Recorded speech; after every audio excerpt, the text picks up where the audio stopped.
Don't trust the numbers. Some of the most encouraging news on your school's latest report card is bogus. The numbers aren't just misleading. They could cost some upstate school districts millions of dollars. 7 News investigative reporter Gordon Dill shows you what the Department of Education got wrong. One of the things these state-issued report cards are supposed to track is the number of students in each school in each district in poverty. The poverty index is a $1 million statistic because the number is tied to millions of dollars in state funding for things like 4K programs. Our investigations found the numbers you'll see on these district report cards are just plain wrong. The students at Grove Elementary weren't born with a silver spoon. In fact, last year 99% of the kids here were scooping up free or reduced price lunches because under federal guidelines their families were poor enough to qualify. And this year, Principal Deborah Bauer says the number of students struggling with poverty has gone up. It has gone up noticeably. The involvement that we have through our mental health counselor and our guidance counselor and our social worker is much more intense. Bauer's assessment of her school is similar to those of district administrators across the upstate. Student poverty went up, which is one reason the state report cards issued by the South Carolina Department of Education simply didn't make sense.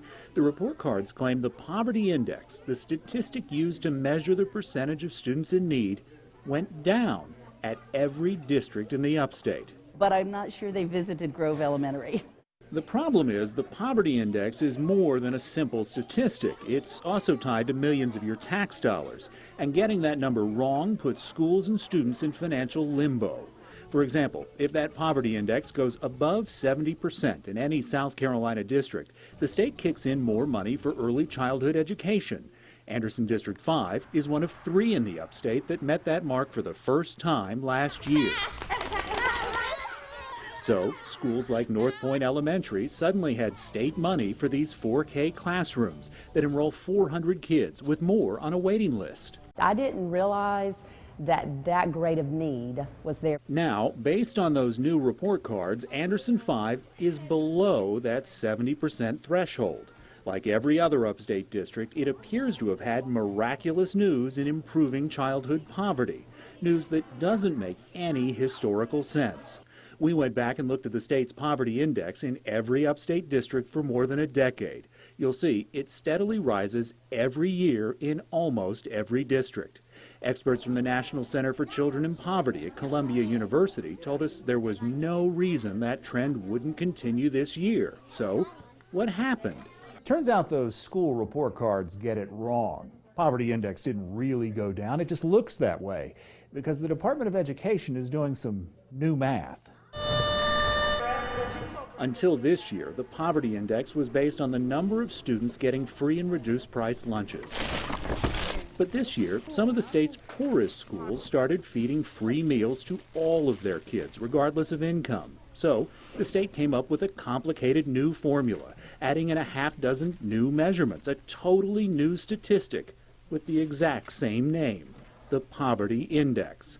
The new math got very different results and put millions of dollars in doubt. State Superintendent of Education Molly Spearman told us her office was working to protect districts like Anderson 5 that are already spending money under the old formula. We're going to be going to the legislature to ask them to hold harmless those districts so that no one will lose any funding. Still, that's too little too late for thousands of other upstate students like Anderson 4 and Spartanburg 1. They were within 2 points of getting all that new money under the old math. Now, under the state's new formula, 4-year-olds in these districts won't get a dime. And Spearman told us they're probably out of luck. There is a pot of money, and it has to be divided up, and there has to be some parameters for that money to be sent out. That early childhood money is just one of the programs tied to this poverty index statistics. Getting it wrong could cost every district in the state. And now we'll have to see if lawmakers will act to change the law to accommodate the Department of Education's different math. Back to you.